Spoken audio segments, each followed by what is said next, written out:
I came here to talk about this beauty. She has opened up a few more buds from when I purchased her at Safeway.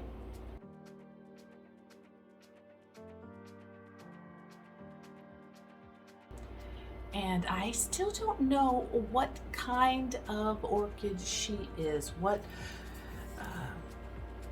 species she would fall underneath. Beautiful though, as I look at her. She is in a glass container which provides no air circulation and was good, but it's time for us to dump this out, sort out the roots, see what the condition is, and then I will have to decide if I want to put her in leca or bark. I feel like I have finally mastered using bark and perlite mix and not overwatering. But at the same time, I bought that 40-pound, yes, 40 pounds of leca balls by mistake. I thought I was buying like 2 pounds worth. So I have so much leca. I made a video about boiling the leca, and we did the leca song. Everybody do the leca song. We were boiling day and night. We did it like 6-7 times and drain it. And you got to get the pH down just so, well, I have the pH climbing up on a few of my buckets as I test them, and I'm like, do I want to boil them all over again, or do I just want to keep rinsing them, or there's so many options. So I don't know if I want to put her in leca or in bark. So we'll open her up and I'll see. I will see what the mood strikes. Let's undo this.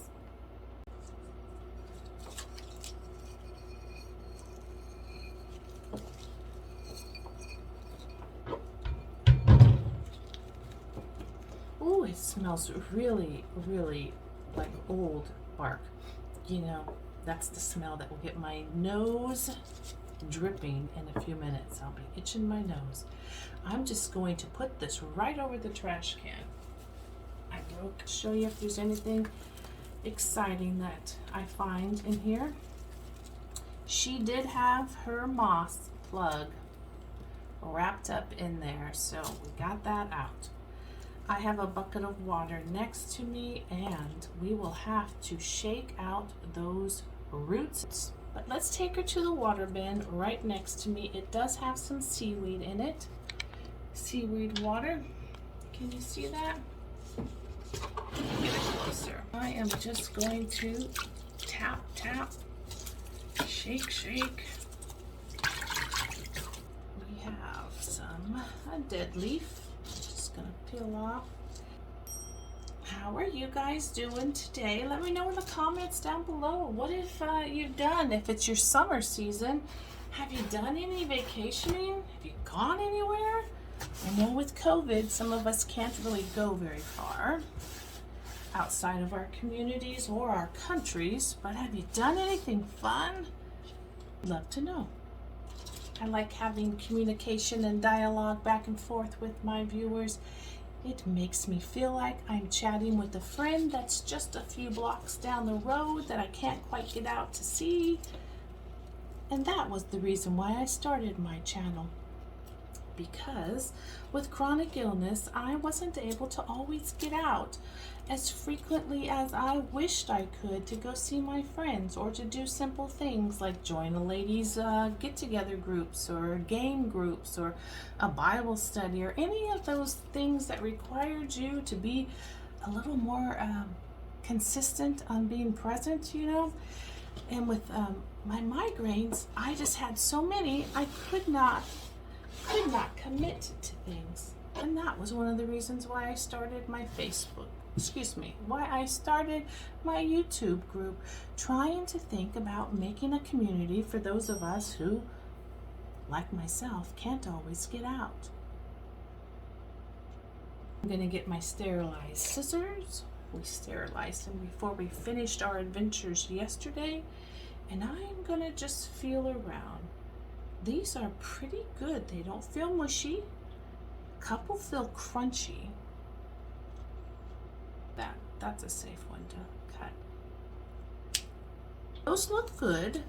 So All right, she doesn't look too bad for a grocery store orchid. Look at this nice suitable, nice and plump, no wrinkles. The smaller ones would be her earlier first year bulbs, and this last year was obviously the biggest. And you know you've got successful growth on your hand when, after you've had her in your care for a year, the next season's bulb even goes and surpasses that bulb. Woohoo! That's when you know you've kind of got the magic figured out. I am going to go see what size pot I have that I can put her in, to leca or bark. Leca or bark. I'm going to have to make that choice, and I'll be right back with that choice. So I decided to go with leca.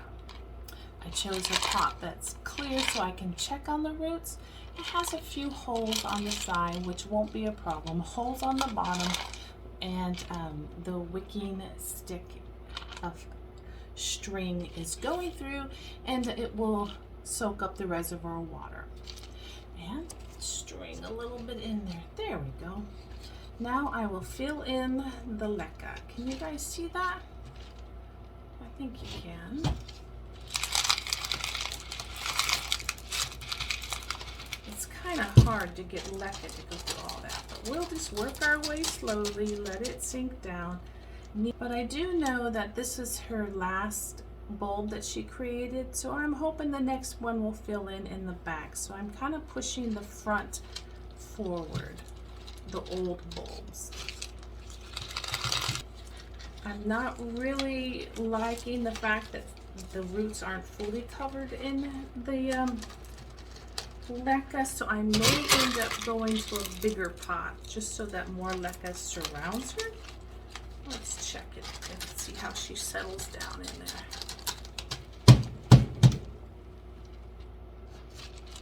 I'm having a hard time getting the leca pellets. Let me see if I can find a bigger pot, a bigger container.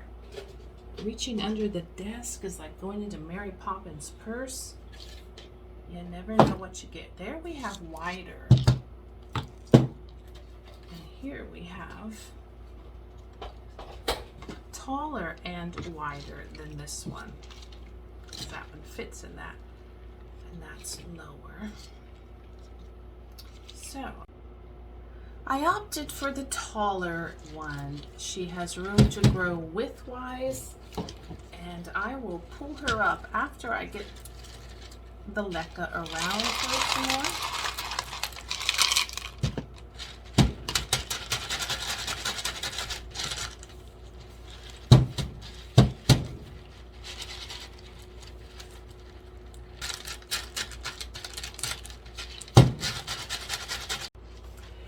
I am just going to put some of those glass beads around the top where her roots are a little more exposed to help keep the moisture down and in. And here she is in our living room. Her pot is topped off with those beads, and her string goes down and wicks the water in the bottom of the vase, and she is doing lovely with all those blooms opened up and 2 more to go. So I'll give you an update on how the roots are doing in leca. I thank you for joining me today. I wish you well. I wish you peace. Don't forget to let me know what kind of fun you're having this summer or winter season you're in. Until we talk again, bye-bye.